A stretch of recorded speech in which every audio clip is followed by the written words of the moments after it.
Let me tell you about a man whose father drove a truck for a living. No inheritance, no connections, no safety net handed to him at birth. Just a young man in his 20s who looked at his life and made a decision that the people around him thought was reckless, irresponsible, and dangerous. He decided to take risks, not small, comfortable, socially acceptable risks. Big ones, scary ones, the kind that make people around you shake their head and whisper that you have lost your mind. And here is what happened. Those risks paid off. Not all of them, not immediately, not without struggle and doubt and that night of wondering whether he had made the biggest mistake of his life. But they paid off.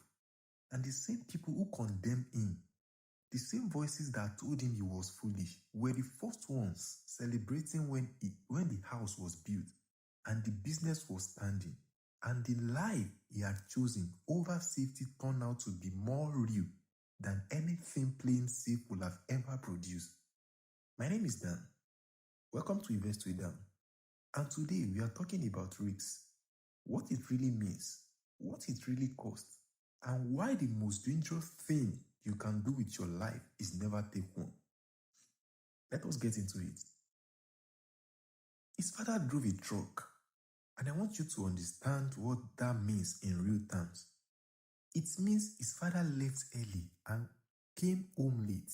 It means his father's body was the tool that put food on the table. It means there was no portfolio, no investment account, no generational wealth waiting at the end of a long career. Just hard work with full time and a family that needed more than hard work, honest, grinding work alone could provide. This young man grew up watching that, and somewhere in his young mind, a question took root. Is this it? Is this the only path? Work hard, stay safe, keep your head down, and hope that the life you build is enough for the people you love. He looked at that question and decided the answer was no. He had something his father did not have when he started out. He had awareness. He had intelligence. He had the ability to read situations, assess probabilities, and make decisions under pressure that most people will freeze in front of. And he decided to use that. Before we go any further, I need to establish something important, because when most people hear the word risks, they hear one of two things. Either they hear recklessness, someone throwing caution to the wind and just hoping for the best, or they hear fear and they shut down entirely. But there is a third definition, the one that actually matters. A calculated risk is a decision where you have assessed the potential downside, understood what you'd stand to lose, and concluded that the potential upside justifies the exposure. It is not gambling blindly. It is not playing it safe. It is standing at the edge of something uncertain with your eyes wide open, having done the work, having asked the hard questions, and then deciding to step forward anyway. Every significant thing ever built by any human being in the history of civilization was built on a calculated risk. Every business, every invention, every career change that worked out, every relationship that became a marriage, every seed that became a harvest, all of it built on someone deciding that the risk of trying was smaller than the risk of not trying. Now, here is where the story gets interesting. This young man, the truck driver's son, had a skill. He was a fashion designer, not a hobbyist, not someone who dabbled, a genuinely talented designer who could have built something real in that space. And he walked away from it, not because he was lazy, not because he did not appreciate the skill, but because he made a decision, conscious or not, to pursue the thing he was most alive doing over the thing that look most respectable. Now, I am not here to tell you that abandoning a skill is always the right move. It is not. But I am here to tell you something that most people are too afraid to say out loud. Sometimes, the thing you are most gifted at is not the thing you are most called to. Sometimes, the path that makes the most sense to everyone watching your life is not the path that makes the most sense of the life you are actually living. And the courage to know the difference and to act on it even when people disagree is one of the rarest and most valuable things a human being can possess. So what did he actually do? He became extraordinary at reading odds. He studied situations obsessively. He developed a methodology, a systematic way of evaluating risk that was built on research, pattern, recognition, and an honest understanding of probability and outcome. He was not winging it. He was not following his gut blindly. He was applying genuine intelligence to a high-stakes environment and extracting value from it through discipline and skill. And here is what I want you to notice about that approach, because it applies to every single domain where risk matters. He did not just take risks. He took informed risks.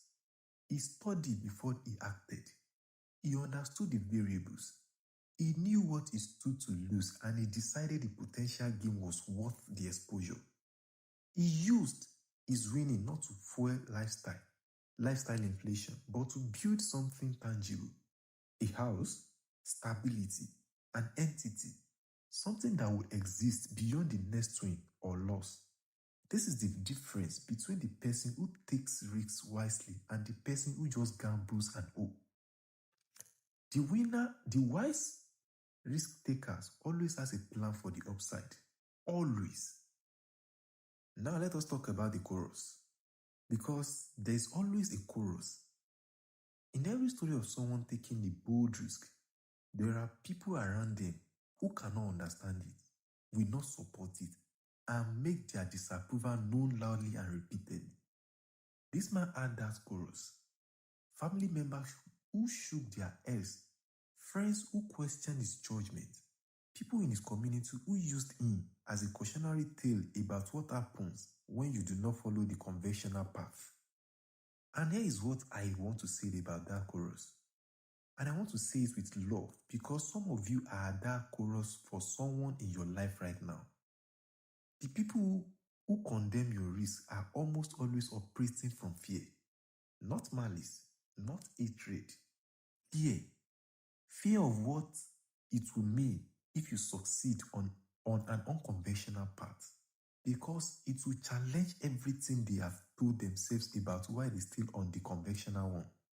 Fear of saying someone they love fail. Fear of the unknown.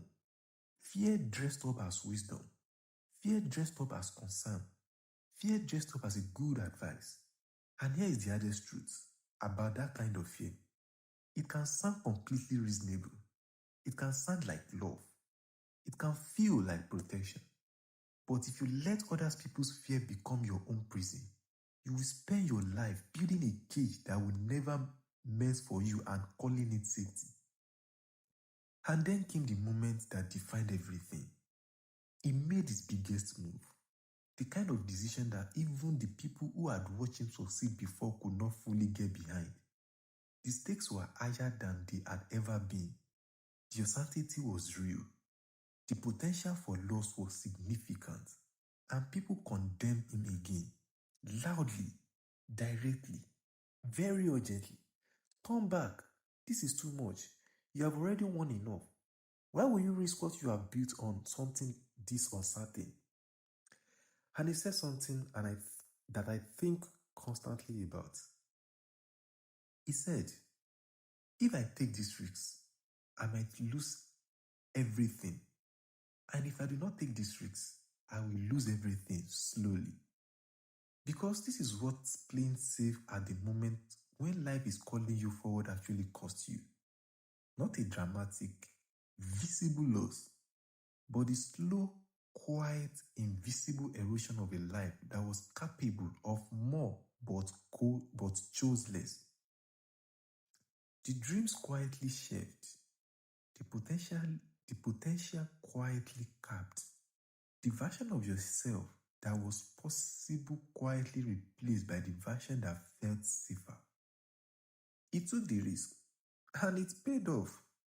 Not because he was lucky, though fortune does favor the bold more often than the cautious, we admit, but because he had done the work, he had built the skill, he had developed the judgment, and he had the courage to trust that judgment when the stakes were highest.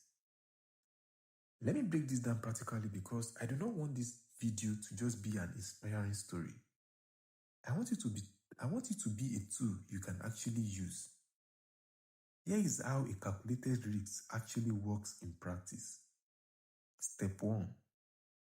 Define what you stand to lose.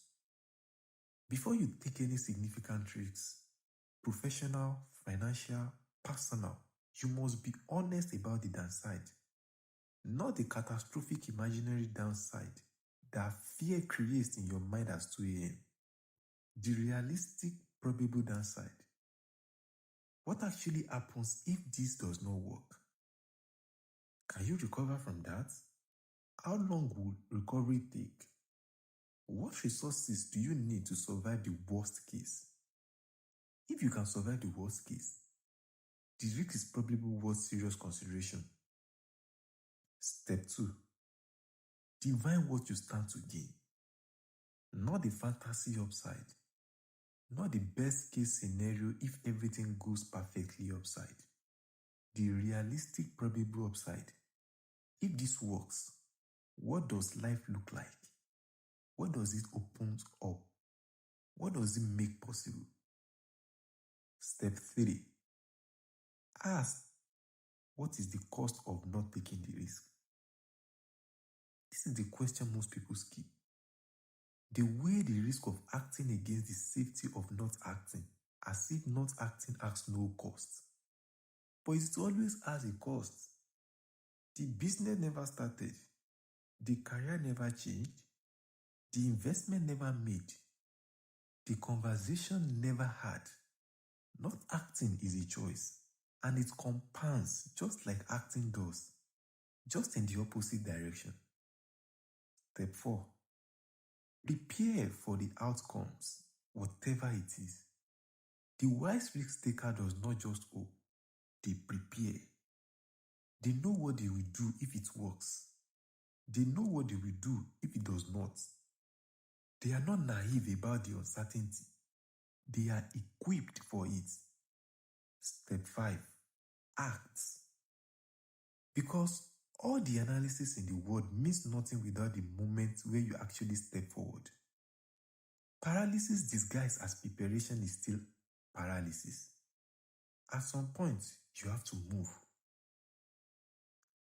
When his biggest tricks paid off, the house was built, the entity was standing, the life he had chosen was real and visible. The chorus changed its tune. The same voices that had condemned him were now celebrating him. And I want to be careful here because this could easily become a story about how to prove people wrong. But that is not the point. The point is this. People's perception of your risk is entirely dependent on the outcome. If it fails, they will say they told you. So, if it succeeds, they will say they always believed in you. Neither response tells you anything about whether the risk was worth taking. The only thing that can tell you that is the quality of your own reasoning, your analysis, your preparation, your honest assessment of variables, your commitment to the outcome, whatever it is. Do not take risks to prove people wrong. Do not avoid risks to avoid their judgment. Take risks because you have done the work. You understand what is at stake, and you have decided that the person you could become on the other side is worth the uncertainty of the journey. Let me come back to that statement because I think it is one of the most profound things anyone can say before a major decision. If I take this risk, I might lose everything. But if I don't take this risk, I will lose everything slowly. What you understand, what every great risk taker eventually understands is that life is not a choice between risk and safety. Life is a choice between different kinds of risk.